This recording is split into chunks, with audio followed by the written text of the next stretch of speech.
കേരള സർവകലാശാല രജിസ്ട്രാറുടെ സസ്പെൻഷനുമായി ബന്ധപ്പെട്ട വിഷയം ചർച്ച ചെയ്യാൻ അടിയന്തര സിൻഡിക്കേറ്റ് യോഗം അല്പസമയത്തിനകം ചേരും. വിസിയുടെ താൽക്കാലിക ചുമതലയുള്ള ഡോക്ടർ സിസ തോമസ് യോഗത്തിൽ പങ്കെടുക്കാനായി സർവകലാശാലയിൽ എത്തിയിട്ടുണ്ട്. പ്രശാന്ത് കൃഷ്ണ വിവരങ്ങളുമായി നമുക്കൊപ്പം ചേരുന്നുണ്ട്. പ്രശാന്ത്, ഒരു ഞായറാഴ്ച അടിയന്തര സിൻഡിക്കേറ്റ് ചേരുകയാണ്. അത്രത്തോളം പ്രാധാന്യമുണ്ട്. ഈ രജിസ്ട്രാറുടെ സസ്പെൻഷൻ അടക്കമുള്ള വിഷയങ്ങൾ ചർച്ചയാകും.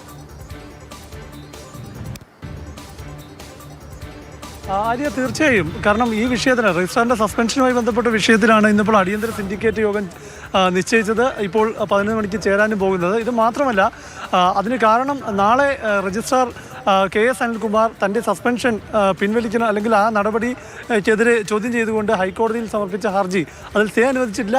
ആ കേസ് നാളെ കോടതി പരിഗണിക്കുകയാണ്. അപ്പോൾ ആ കേസിൽ എതിർകക്ഷിയാണ് VCയും സിൻഡിക്കേറ്റുമെല്ലാം. അപ്പോൾ അതിൽ ആ കേസിൽ സ്വീകരിക്കേണ്ട നിലപാടടക്കമുള്ള കാര്യങ്ങൾ ഇന്ന് ചർച്ച ചെയ്യേണ്ടതുണ്ട്.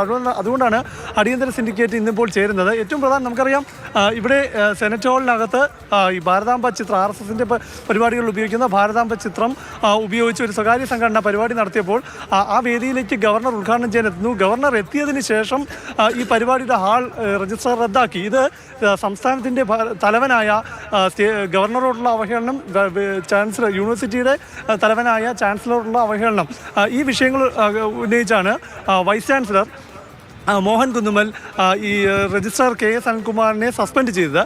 അതിന് അദ്ദേഹം സസ്പെൻഡ് ചെയ്യാനായി കേരള സർവകലാശാലയുടെ നിയമത്തിൻ്റെ വകുപ്പ് 10(13) ഉപയോഗിച്ചത്. 10(13) സിൻഡിക്കേറ്റ് ചേർന്നില്ലെങ്കിലും VCക്ക് അതിനുള്ള അധികാരമുണ്ട്, സിൻഡിക്കേറ്റായി പ്രവർത്തിക്കാനുള്ള അധികാരമുണ്ട് എന്ന വാദം ഉന്നയിച്ചാണ് അദ്ദേഹം KS അനിൽകുമാറിനെ സസ്പെൻഡ് ചെയ്തത്. പക്ഷേ 10(14) VCക്ക് ഈ ഡെപ്യൂട്ടി രജിസ്ട്രാറിന് താഴേക്കുള്ള ഉദ്യോഗസ്ഥരെ മാത്രമേ സസ്പെൻഡ് ചെയ്യാൻ അല്ലെങ്കിൽ പണിഷ് ചെയ്യാനുള്ള അധികാരം. സിൻഡിക്കേറ്റ് യോഗം ചേരുന്നു. ഈ വിഷയം തീർച്ചയായും ചർച്ചയാകും. അതാണ് ഏറ്റവും വലിയ വിവാദ വിഷയം.